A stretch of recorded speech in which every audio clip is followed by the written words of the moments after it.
So good morning guys, game day ngayon against San Juan sa Paco Arena. So yan, nag-aayos na papunta ng game. Maulan ngayong araw na to. So let's go. Alis ako ng maaga kasi mahirap yung parking doon para magkaroon ng parking mamaya. So ayan guys, ready na sila. Si tita, si mami, dalawang tita, si Adi. Bihis, naka-jacket, overall. Si kuya, si bunso. So ayan guys, dahil umuulan ngayon. Taas ng ulan sa labas oh. Ang ulan sa labas. Taas ng tulo guys. So ayan guys, nagmamadali lang ako kanina para maaga sana kami aalis alas 11 dito sa bahay kasi mahirap yung parking sa Paco. Yun naman, nalak ko yung yung susi dun sa trunk. May pumunta ng gumagawa dito sa malapit lang sa area namin kaso hindi nila nabuksan kasi daw, kala nila manual yung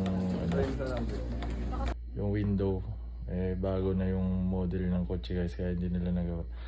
May iniintay pa akong isa na pupunta. So reviewin natin guys paano ko nalak yung dito sa CCTV. So ayun na guys, binuksan ko na yung trunk. Ayan maulan-ulan pa naman. Binuksan ko na siya. Tapos naipatong ko dito sa loob din yung susi. Hindi ko nalagay sa bulsa. So nung pagkala ko, ayun, nabuksan yung isip ko guys na yung susi pala nandun sa loob ng trunk. Kaso yung trunk na lock. So syempre nawindang ako guys kasi syempre may call time and maaga ako gustong pumunta doon kasi wala nang parking, mahirap.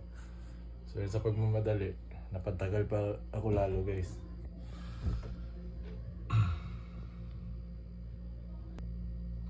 So yun, patay. Ayun na guys, hinahanap ko na yung susi sa bulsa ko. Akala ko na start ko na yung kotse. Kaya chinek ko yung sarado pa pala. Doon ako nayari guys. Wala na.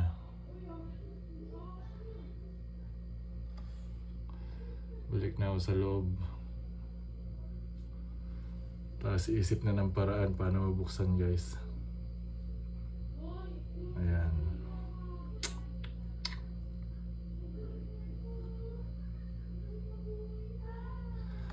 Okay na sana sila lahat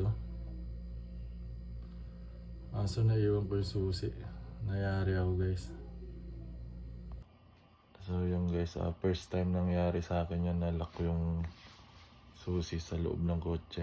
So ang gagawin ko guys, magpapaduplicate ako ng mga 3 kopya ng ng susi para in case na mangyari ulit, hindi na mahihirapan.